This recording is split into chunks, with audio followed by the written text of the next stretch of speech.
Hello बच्चों, let's see this question and the question says the percent loss in weight after heating a pure sample of potassium chlorate, molecular weight जिसका हमें दे रखा है 122.5 will be।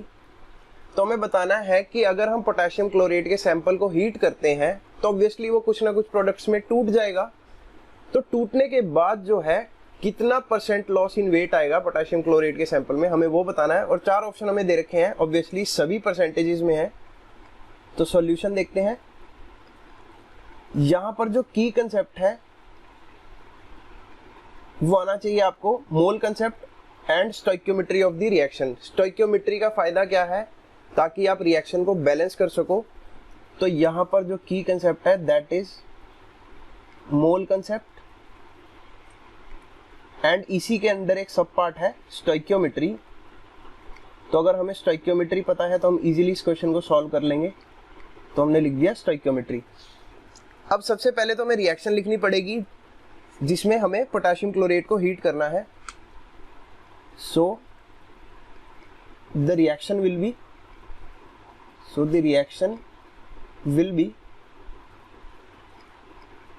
Potassium chlorate होता क्या है, KClO3। तो यहाँ पर हम लिख देते हैं KClO3।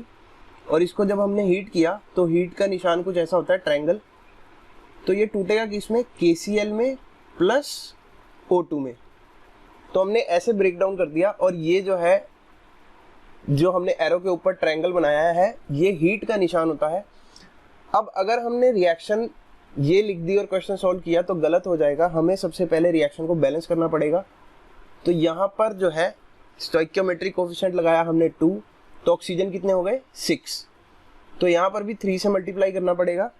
एंड अब बिकॉज यहाँ पर 2 पोटेशियम हो चुके हैं तो यहाँ पर भी 2 से मल्टीप्लाई करना पड़ेगा। तो अब ये रिएक्शन बैलेंस्ड है, तो इसको लिख देते हैं balanced reaction. Now we are good to go. तो अब देखो molar mass of potassium chlorate है कितना, तो ये तो हमें गिवन ही है। मोलर मास ऑफ KClO3 ये कितना दे रखा है 122.5 ग्राम्स, 122.5 ग्राम्स पर मोल। मोलर मास जो है ग्राम पर मोल में होता है। अगर यूनिट दी है तो अच्छी बात है, अगर नहीं दी तो आपको पता होना चाहिए। सिमिलरली जो मोलर मास है KCl का वो कितना होगा, मोलर मास ऑफ KCl ये हम निकाल लेंगे। पोटेशियम का कितना होता है 39 प्लस 35.5। ये हमने क्लोरीन का वेट पुट किया, तो जब हम ऐड करेंगे तो हमारे पास आएगा 74.5 ग्राम्स पर मोल। तो 74.5 ग्राम्स पर मोल। सो अब हमें निकालना है परसेंटेज लॉस इन वेट। तो परसेंटेज लॉस होता क्या है, कभी भी हमें लॉस होता है तो इसका मतलब क्या होता है, इफ़ वी हैव 100 रुपीज़ और अगर हमने 5 रुपये लॉस कर दिए तो हमारे पास 95 रुपीज़ रह जाएंगे।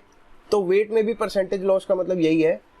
सो यहाँ पर लिख लेते हैं। So percentage loss will be, percentage loss in weight will be, in weight is equal to. अच्छा देखो, कोई हार्ड एंड फास्ट फॉर्मूला में जाने की ज़रूरत नहीं है। सबसे पहले देखो कि मास था कितना 122.5। अब KCl का कितना है 74.5, तो हमने सब्ट्रैक्ट कर दिया। डिवाइड किससे करेंगे, जितना मास पहले था, तो दैट इज 122.5। और परसेंटेज में निकालना है तो इसको मल्टीप्लाइड बाय 100 भी करना पड़ेगा। तो इसको जब तुम सॉल्व करोगे तो तुम्हारे पास आंसर आएगा 39.18%, 39.18%। तो यही हमारा आंसर है। बड़ा सिंपल सा था, कुछ ऐसे हार्ड फास्ट फॉर्मूला नहीं लगाने होते। जहाँ कंसेप्ट लगता है वहाँ कंसेप्ट लगाया करो।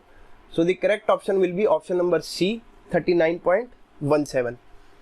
सो बहुत इजी क्वेश्चन था, बैलेंस किया रिएक्शन को और सॉल्व कर दिया। So I hope you understood it. Best of luck.